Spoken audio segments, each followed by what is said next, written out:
How long have you been with us, Claire? 29 years, is it? Richard Wallace leaned back in his leather chair, his voice eerily casual. That's quite the accomplishment.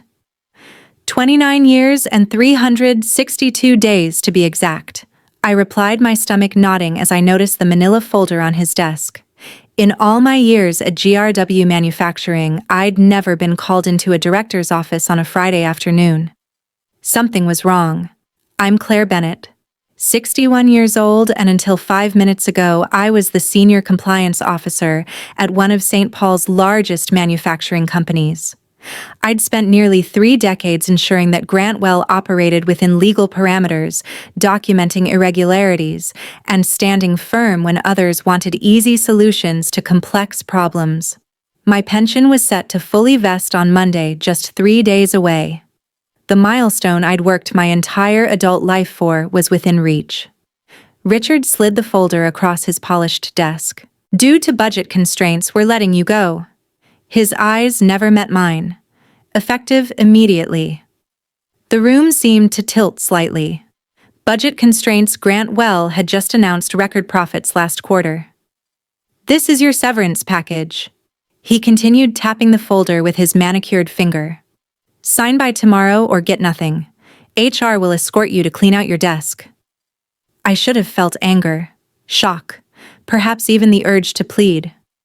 Instead, a strange calm washed over me. This wasn't random. This was calculated, precisely timed to fall before my pension vested. Thank you for the opportunity, I said quietly, picking up the folder. I didn't open it. Richard looked surprised by my composure, perhaps expecting tears or protests. But I'd spent my career examining patterns, and this one was clear as day. I smoothed my skirt, and walked out with my dignity intact. Carol from HR hovered awkwardly as I packed my personal items: the photo of my late husband, Michael, the potted plant my daughter had given me when she left for college 15 years ago, and the plaque I'd received for 25 years of service. I didn't take much. Most of what mattered couldn't fit in a cardboard box. I'm so sorry, Claire, Carol whispered, glancing nervously toward the security guard waiting to escort me out.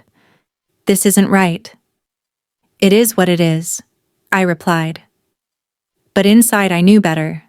This wasn't just wrong, it was potentially illegal. For the past 4 years, I'd been meticulously documenting financial irregularities that had accelerated since Richard joined the company. I'd sent detailed memos up the chain, flagged suspicious patterns, and even presented evidence of backdated reports. All of it had been dismissed, buried, or returned with instructions to focus on more pressing matters. As I walked through the lobby one last time, the security guard awkwardly held the door. Have a good weekend, Mrs. Bennett, he said, clearly uncomfortable with his role in this charade. I nodded politely. I believe I will. The drive home felt surreal. 29 years of dedication ended with a manila folder and a cardboard box. The April rain tapped against my windshield as I navigated the familiar streets of St. Paul, Minnesota, past the cathedral where Michael and I had married, beyond the school where our daughter had graduated, toward the modest home I'd maintained on my own since becoming a widow 12 years ago. I thought about the sacrifices I'd made for GRW, the missed recitals during those early years when I worked late to earn my promotions, the family vacations cut short when compliance emergencies arose, the countless evenings spent reviewing documentation that nobody else had the patience to examine. I'd given the company my prime years believing in the security that my pension would eventually provide. When I pulled into my driveway, I sat quietly for a moment, allowing myself to feel the weight of what had happened. Richard Wallace had been with the company just 6 months. He'd arrived with a reputation for streamlining operations, which typically meant cutting costs at any price. I'd known we would eventually clash when I refused to certify compliance on his latest cost-cutting initiative, a measure that skirted several regulatory requirements. What I hadn't anticipated was how quickly and ruthlessly he would move to eliminate me. Inside, I made myself tea and sat at my kitchen table, finally opening the severance package. The terms were insulting. 3 months' salary in exchange for waiving all rights to future claims against the company. No pension, no healthcare continuation, no acknowledgement of nearly 3 decades of service. Just a check and a legal trap designed to silence me. The document required my signature by 5:00 p.m. tomorrow. They were counting on fear and desperation to make me sign quickly without consulting anyone. This wasn't standard practice. It was a targeted effort to rob me of what I'd earned. I set the papers aside and walked to my home office where I kept my personal records. Behind a row of family photo albums sat a fireproof lockbox, my insurance policy. For 4 years, I'd been bringing home copies of troubling financial documents, keeping detailed notes of conversations and saving emails that outlined patterns of misconduct, not because I planned to use them, but because my professional instincts told me something wasn't right. I opened the box and reviewed its contents: loan applications with falsified data, quarterly reports, with manipulated figures, emails instructing staff to backdate quality control certifications. It was all there. Over 1,000 pages of evidence showing systematic fraud that had accelerated under Richard's direction. I'd reported every issue through proper channels only to be ignored or sidelined. I reached for my phone, scrolling to a contact I hadn't called in years. Jonathan Blake had been Grant Wells' chief financial officer before leaving to work for the Securities and Exchange Commission. He'd always respected my diligence, even when others found it tedious. It's time, I thought as my finger hovered over his name. The next morning, I woke with purpose. After speaking with Jonathan for nearly 2 hours the previous evening, I had a clear path forward. I dressed carefully in the navy suit I reserved for important meetings, as if preparing for battle. In a way, I was. Jonathan had listened intently as I outlined the situation and described the documentation I'd collected. His response was measured but resolute. "This isn't just wrongful termination, Claire. Based on what you're describing, Grantwell could be facing serious securities violations. The timing with your pension, that's just the tip of the iceberg." He explained the whistleblower protections available through the SEC and arranged for me to meet with his team on Monday morning. "Don't sign anything," he cautioned, "and secure those documents somewhere safe." I spent Saturday morning making copies of everything, organizing the evidence chronologically, and preparing a detailed index. The work kept my mind focused, preventing the anger and hurt from overwhelming me. By noon, I had 3 identical packages ready, one for the SEC, one for my personal records, and one that would serve as leverage if needed. My phone rang several times throughout the day. Carol from HR, Richard Wallace, even the company's general counsel. I let each call go to voicemail, listening to their increasingly urgent messages. "Claire, we need that paperwork signed today." Richard's voice was tense. "I can come by and pick it up if that helps." The legal counsel was more direct. "Ms. Bennett, it's imperative we receive your signed agreement before close of business. Failure to comply could jeopardize your severance package entirely." Their desperation confirmed what I already suspected. They knew they were vulnerable and wanted my silence secured before the weekend ended. At 4:30 p.m., my doorbell rang. Through the peephole, I could see Richard standing on my porch, his expensive suit looking out of place in my modest neighborhood. I didn't answer. "Claire, I know you're in there," he called through the door. This is ridiculous. Just sign the papers and we can all move on." I watched silently as he eventually placed an envelope in my mailbox and returned to his luxury sedan. Only then did I retrieve it. Another copy of the same agreement with a handwritten note, "Final opportunity," signed by 9:00 a.m. Monday. That evening, my daughter called for our weekly chat. Natalie was concerned by the strange tone in my voice. "Mom, what's going on? You sound different." I considered downplaying the situation but decided against it. Natalie deserved the truth. "I was terminated yesterday," I said simply. "What?" "But you're just days away from your full pension. They can't do that." "They did," I replied. "But don't worry. I'm handling it. Do you need me to come home? I can be on a flight from Denver tomorrow. No, sweetheart. Stay put. I've got this covered. After we hung up, I sat in my living room as darkness fell, thinking about Monday's meeting with the SEC. For years, I'd tried to address these issues internally, believing in the system and the company's integrity. I'd been loyal, discreet, and professional even when I suspected serious wrongdoing. But Grantwell had made its choice, and now I would make mine. I would not be signing their agreement. I would not be silenced. And most importantly, I would not let them discard 3 decades of my life without consequence. Monday couldn't come soon enough. Monday morning arrived with a clarity I hadn't felt in years. I dressed carefully, placed my documentation in a secure briefcase, and drove downtown to the federal building where Jonathan had arranged our meeting. The weight of what I was about to do sat heavily on my shoulders, but there was also a sense of rightness to it all. The SEC offices were understated but imposing, all glass partitions and hushed conversations. Jonathan met me in the lobby, his familiar face lined with more years, but still carrying the sharp intelligence I remembered. "Claire," he said warmly, shaking my hand. "I wish we were meeting under better circumstances." "It's good to see you, Jonathan," I replied. "Thank you for taking this seriously." He led me to a conference room where 2 other investigators waited: Linda Harper, a senior enforcement attorney, and Mark Dalton, a forensic accountant. Both greeted me with professional courtesy. "Mrs. Bennett," Linda began, "before we start, I want to confirm that you understand the process we're initiating today. Once you share this information with us, an investigation becomes official. There's no turning back." I nodded. "I understand completely." For the next 3 hours, I walked them through my documentation.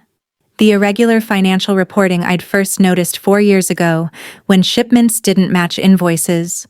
The quality control certifications that had been backdated after products had already been shipped. The pattern of revenue manipulation that had intensified in recent quarters, particularly after Richard Wallace's arrival. Mark examined the financial documents with growing concern. "These discrepancies aren't small," he noted. "The company has been systematically overstating revenues by at least 18% for the past 2 years. That's securities fraud." "And you reported these issues internally?" Linda asked. Multiple times I confirmed, showing them copies of my memos and emails. Each time I was told the issues were being addressed or that I was misinterpreting the data. When Richard joined 6 months ago, my concerns started being rerouted to his office, where they disappeared entirely. Jonathan leaned forward. "And you believe your termination was directly related to these reports without question? The timing, 3 days before my pension vested, makes it obvious. But more than that, I had recently flagged several major issues with Richard's latest cost-cutting initiative. He needed me gone before I could escalate further." As our meeting concluded, Linda outlined the next steps. "We'll need your formal statement. Then we'll begin our investigation, which typically remains confidential until we determine whether enforcement action is warranted." "How long will that take?" I asked. "It varies," she replied. "But given the documentation you've provided and the clear pattern of misconduct, we may move quickly on this one." I hadn't even returned home when my phone rang. It was Carol from HR, her voice trembling. "Claire, something's happening. The board just called an emergency meeting. Richard's been locked in his office all morning, and there are rumors about SEC investigators contacting our general counsel." So it had begun faster than I'd anticipated. The SEC must have made immediate contact with Grantwell's legal team. "I'm not surprised," I said calmly. "Did you?" Carol hesitated. "Claire, did you report something?" "I simply did what I should have done years ago," I replied. "What's happening with my pension paperwork?" I asked. "That's why I'm calling. The executive committee is reviewing your termination. They've put everything on hold until further notice." An hour later, my phone rang again. This time, it was Charles Whitman, the chairman of the board, a man who had barely acknowledged my existence during our few previous interactions. "Ms. Bennett," he said, his typically confident voice sounding strained. We seem to have a situation that requires your input. Would you be willing to come to the office tomorrow morning to discuss matters? I'm afraid that won't be possible, Mr. Whitman, I replied. Any discussions should include my attorney and potentially representatives from the Securities and Exchange Commission. I'm sure you understand. The silence on the other end was profound. Finally, he cleared his throat. I see. Perhaps we can arrange something more formal then. As I hung up, I felt no satisfaction, only a deep weariness at the necessity of it all. I had never wanted to be a whistleblower. I had only wanted to do my job with integrity and retire with the security I'd earned. But Grantwell had forced my hand. And now we would all face the consequences. My phone continued to ring throughout the evening, colleagues seeking information, executives attempting damage control. I answered none of them. The time for private conversations had passed. Now everything would happen in the light. By Wednesday morning, the storm had fully broken. Local business publications ran headlines about an SEC investigation into GRW Manufacturing, sending the company's stock into a tailspin. Financial analysts who had praised Richard's efficiency measures just weeks ago now questioned the integrity of the company's entire reporting structure. I received a formal letter from Grantwell's legal department withdrawing my termination notice and placing me on administrative leave with full benefits pending an internal review. It was a transparent attempt to mitigate damages coming far too late. At 10:40 a.m., my attorney Diane Foster, no relation but the coincidence amused us both, accompanied me to a meeting at Grantwell's headquarters. The same security guard who had escorted me out on Friday now nodded respectfully as we entered. The atmosphere in the building was tense, with employees huddled in whispered conversations that stopped abruptly when we passed. We were shown to the main boardroom where Charles Whitman waited with the company's outside counsel and 3 other board members. Richard Wallace was conspicuously absent. "Thank you for coming." Ms. Bennett. Charles began seeming to have aged years in just a few days.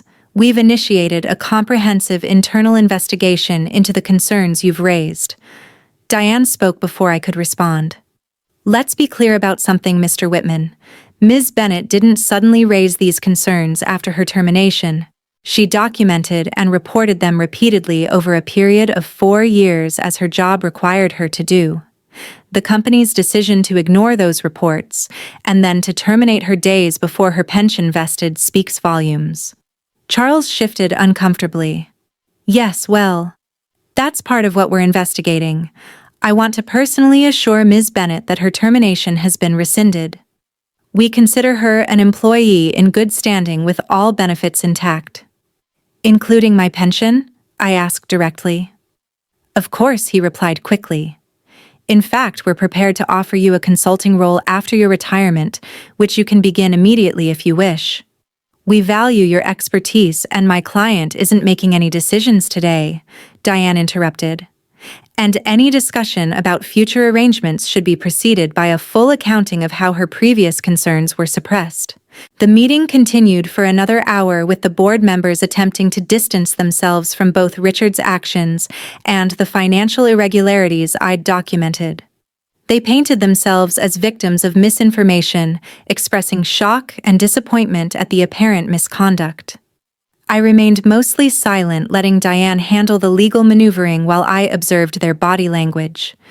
These were people I'd worked alongside for years, yet they'd never noticed me. Not really. Now they couldn't look away, their expressions a mix of fear and newfound respect. As we prepared to leave, Charles made one final appeal. "Claire, we're hoping you might consider speaking with the SEC investigators about the corrective actions we're taking. Your support would be invaluable." I looked at him directly for the first time. "Mr. Whitman, I've spent 29 years dedicated to this company's compliance. During that time, I filed 47 major reports documenting serious irregularities. I sent 16 memos specifically addressing the issues now under investigation. I requested 9 meetings with executive leadership to discuss these concerns, of which only 2 were granted, and neither resulted in action. At what point in that history did I have your support? The room fell silent. I'll cooperate fully with both the internal investigation and the SEC, I continued. But I'll be speaking only to the facts as I always have. Whether those facts support or damage Grant, well, will depend entirely on what you do next, not what you say in this room. As Diane and I walked out, she whispered, "That was perfectly stated." It wasn't until we reached the parking lot that I allowed myself a deep breath. The adrenaline that had carried me through the confrontation began to fade, leaving me drained but clear-headed. This wasn't victory. Not yet. It was merely the beginning of accountability. "What happens now?" I asked Diane as we stood beside our cars. Now she smiled slightly. "Now they scramble to save what they can while the investigation continues. But make no mistake, Claire, they're terrified of you." I shook my head.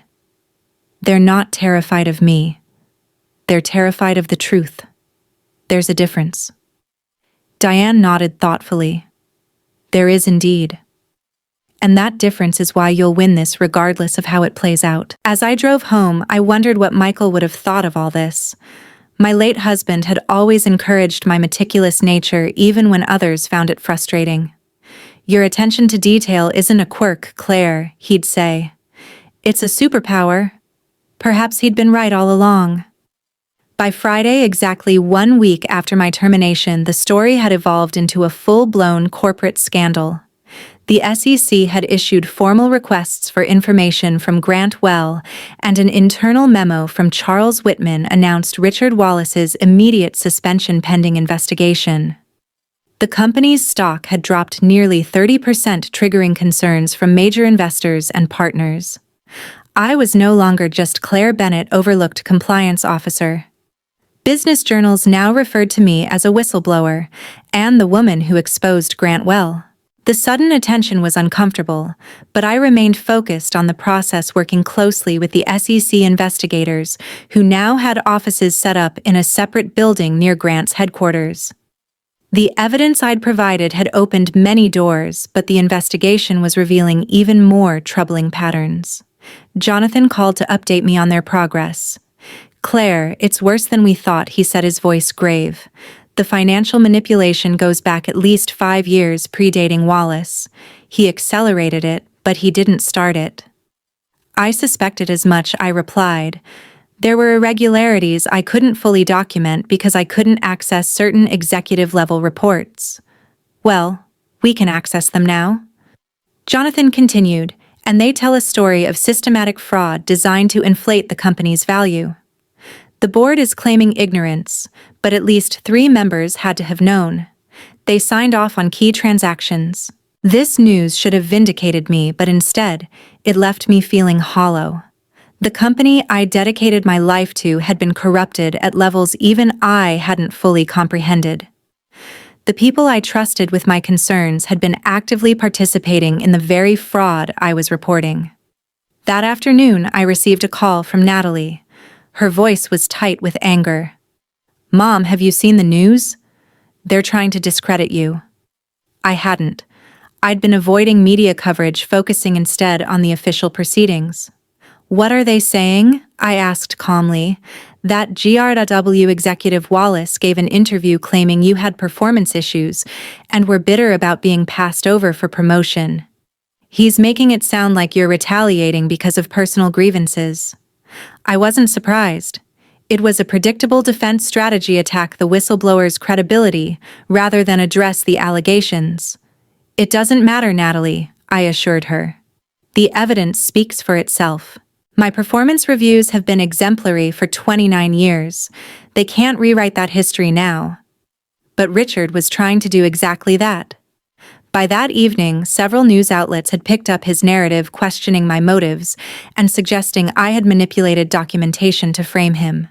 It was a desperate move from a desperate man, but it still stung to see my integrity questioned so publicly. Diane called immediately. "Don't respond to any of it," she advised. "The SEC will issue a statement tomorrow, clarifying your whistleblower status and the credibility of your evidence. Let the official channels handle this." I wasn't planning to respond, I told her, but I am going to do something else. The next morning, I drove to my local bank and asked to speak with the manager, Helen Carter. I'd known her for years as she handled most of Grantwell's local banking transactions. Claire, she greeted me warmly. I've been following the news. How are you holding up? I'm fine, Helen, but I need access to my safe deposit box. Inside the private room, I opened the box and removed a sealed envelope I'd placed there 3 years ago. It contained copies of email exchanges between Richard's predecessor and 2 board members discussing ways to manage financial appearances during a critical acquisition period. I had found these accidentally while archiving old emails, and something had told me to secure them separately from my other documentation. I hadn't included these in my initial SEC report because they weren't directly related to the current issues. But now, with Richard attempting to undermine my credibility, they provided crucial context showing that the problematic practices predated my concerns about him specifically. I called Jonathan immediately. I have something you need to see, I told him. It changes the narrative completely. As I drove to meet him, I felt no satisfaction, only certainty that the full truth would now emerge, regardless of who had been implicated. The emergency board meeting was called for Monday morning, 10 days after my termination, and 7 days after the SEC investigation became public. I wasn't invited. But I didn't need to be there to know what was happening. The additional documentation I'd provided had accelerated the investigation dramatically, implicating not just Richard, but multiple board members in a years-long pattern of financial manipulation. Jonathan called me from outside the meeting room. It's chaos in there, he reported. The SEC enforcement team just presented their preliminary findings. 3 board members have resigned on the spot. Richard is trying to claim he was following established practices, but no one's buying it anymore. By noon, Grantwell issued a press release announcing a leadership restructuring and full cooperation with regulatory authorities. The carefully worded statement confirmed the resignation of 4 board members, including Charles Whitman, and the termination of Richard Wallace for cause. The company's stock, already battered, dropped another 12% that afternoon. My phone rang. It was Carol from HR again. The interim CEO wants to meet with you tomorrow if possible. The interim CEO was Teresa Caldwell, the former chief operating officer who had always treated me with professional respect, if not warmth. I agreed to the meeting but insisted it take place at my attorney's office.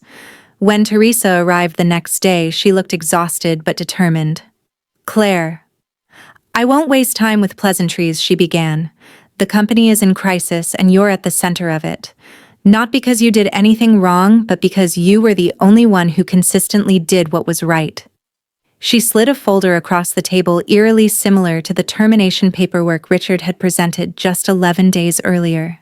This officially rescinds your termination, reinstates your employment retroactively, and confirms your full pension vesting, she explained. It also includes an additional compensation package, recognizing the difficulties you've experienced. I opened the folder. The compensation package included a sum equal to 5 years of my salary, full healthcare coverage for life, and a formal apology from the board. We're also establishing a new corporate ethics division, Teresa continued. We'd like you to help design it as a consultant after your retirement. Your experience is invaluable. I closed the folder without commenting on the offer, and Richard Wallace. The board members involved, Teresa's expression hardened. Criminal charges are expected. The company will not be defending them. Justice, it seemed, had finally arrived at GRW Manufacturing. 6 months later, I sat in a federal courtroom watching as Richard Wallace and 2 former board members entered guilty pleas to securities fraud charges.